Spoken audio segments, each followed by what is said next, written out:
President Joe Biden is tackling gun control after a string of mass shootings across the US. With an executive order, he's introduced new restrictions on ghost guns, homemade weapons that are unregistered and untraceable. The new measures will also allow courts to remove guns from people deemed at risk. Gun violence in this country is an epidemic, and it's an international embarrassment. And Michael Williams joins us now from Washington, D.C. to discuss. Michael, Biden's announcement is a long way short of what he promised during the election campaign. How's it being received over there? Well, as you might expect, it's been being received different ways in different quarters. It's a very polarizing issue. Most of the country, by every credible poll, shows that the country, the populace, is in favor of gun control and sensible, reasonable gun control laws like background checks, like assault gun bans, assault weapon bans, these extremely dangerous weapons that you have on the street that have no place with anyone except in the military. However, the gun lobby and a very fervent gun owning population resists almost any of these things. So Biden's words are well received by those who are prepared to receive them. And literally, for those who don't want to have gun control, they're fighting words. Michael, so many deaths from guns over in the US are from handguns. So I'm curious, how much of a difference do you think this will make in bringing down the number of deaths from gun violence?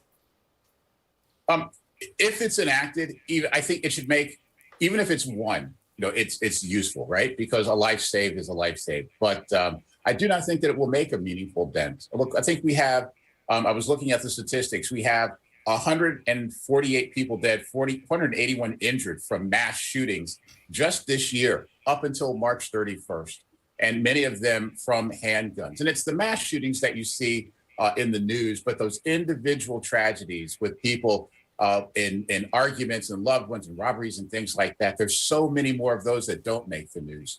Quite honestly, I think this raises the conversation more than it lowers the death toll. But the conversation must be had because at some point, something has to be done about this. I admire the way other countries, including yours, have approached this. We haven't done it in the same way. It's just not in our Constitution nor in our nature, somehow it seems. Michael, just on those frightening numbers, 11,000 people have died from gun violence over there just this year. Biden has said it's an international embarrassment.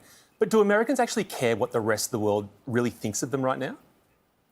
Again, there are some that do. There's a portion of the population that very much cares about it, not just for what other people think, but because it's such a tragic loss of life. It's a preventable loss of life. But there are some who actually take the contrarian view and want to be opposite whatever the rest of the world thinks. This is a part of the population that elected Donald Trump and still holds him in high reverence. They feel that if the world holds us in contempt for this issue, then that's exactly where we want to be. It's a nonsensical position to hold, especially when the loss of life is at issue.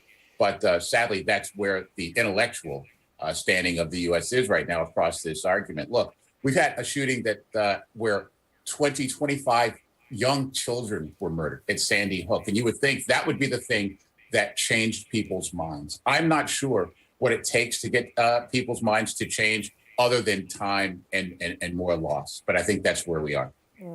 Great to speak with you as always, Michael. Thank you. Likewise. Thanks for having me.